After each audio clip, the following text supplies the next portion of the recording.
তো হ্যালো বন্ধুরা, আজ সকালে আমি বেরিয়ে পড়লাম রাজাকে নিয়ে। আজকে কোনো ভাড়া ছিল না, তাই বেরিয়ে পড়লাম। তো আমাদের রাস্তা দেখতে পাচ্ছ তোমরা, এত খারাপ হয়ে গিয়েছে। তো এতে তো টোটো খারাপ হবেই। আমি বেরিয়ে পড়লাম, কেন আজকে কোনো রিজার্ভ ছিল না। তা করতে করতে যাবার টাইমে, বেরোবার টাইমে বইনি হয়ে গেলো একটা কাকিমার সঙ্গে। আর রাস্তাতে যা ছাগল গরু রয়েছে দেখতে পাচ্ছ তোমরা। তারপরে কাকিমাটাকে নামিয়ে নিয়ে আসবার টাইমে একটি জেঠিমাকে পেয়ে গেলাম আসনমুনি ছাড়বার লেগে। তো আমি বেরিয়ে পড়লাম আসনমুনির দিকে। আর এইখানেও দেখছো রোডে কত ছাগল।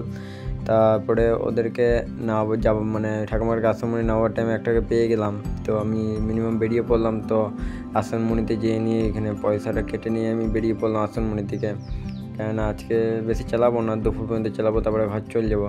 তো এই পাশে দুজন হেঁটে যাচ্ছিলো, তো ওরা না চেপে আরও দুজনকে সামনে পেলাম। তো ওদেরকে আমি চাপিয়ে দিলাম।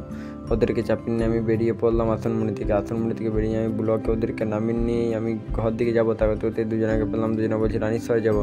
তাই আমি ওদের দুজনকে রানীশ্বর নামিয়ে নিয়ে আমি দিয়ে দিলাম ঘরের দিকে রওনা। কেন আজকে অনেক রোদ গরম রয়েছে, তাই চলে এলাম ঘরে এসে যে দেখতে পাচ্ছি রাজাকে দিলাম চার্জ। কেন বিকেলে আমি যাবো বারাণসী, একটা ভাড়া ঢুকেছে। তো ভাড়াটার লেগে আমাকে ঘর ঢুকতে হলো। আর একটুখানি চালাইতাম, রোদ গরম যাইছিল, আর একটু চালাইতাম তো ঢুকে গেলাম।